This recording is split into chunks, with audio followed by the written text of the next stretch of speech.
You are not built for happiness.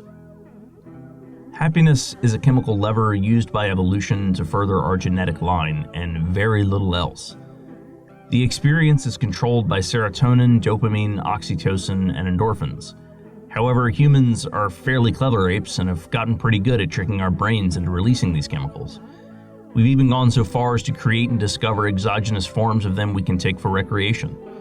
To date, we live in the most complex and prosperous age humanity has ever seen. The thing is, though, as our global culture develops, so does our anxiety and depression. For most of human history, leisure time has been a rare luxury. Not that long ago, most of an average human's time was spent in toil just to survive. This has been the case for over 99.9% of human history. However, through the use of our technology and the division of labor, in the last 200 years or so, we have created a global bounty of leisure time that has never before been seen by a human civilization.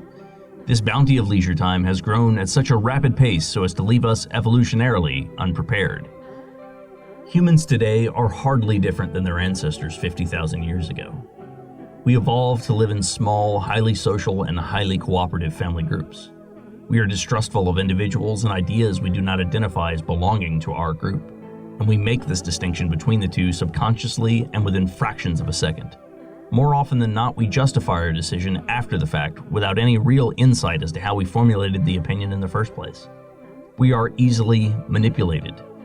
Our bodies are evolved to be active and efficient in a world of scarcity. Our minds seek out short-term gratification and distraction from harder, long-term planning or introspective thought. There exists a disconnect from the world we've created and the reward systems our genetics programs us for. Our daily toil is no longer attached to survival in any direct or meaningful way. Calories are now cheap and plentiful. Physicality is no longer required for your survival, but perhaps worst of all, collective social endeavors and philosophies are fewer and farther between. Despite the population boom, we are more isolated as individuals than we have ever been in the past. There is no inherent purpose or meaning to our continued existence. But as we continue down this path as a species, we can no longer afford to ignore the genetic form factor we operate from within. We have insulated ourselves from uncomfortable thoughts and differing opinions. We fill our leisure time with mindless distraction and infotainment. We have isolated ourselves and lost sight of our own psychological needs.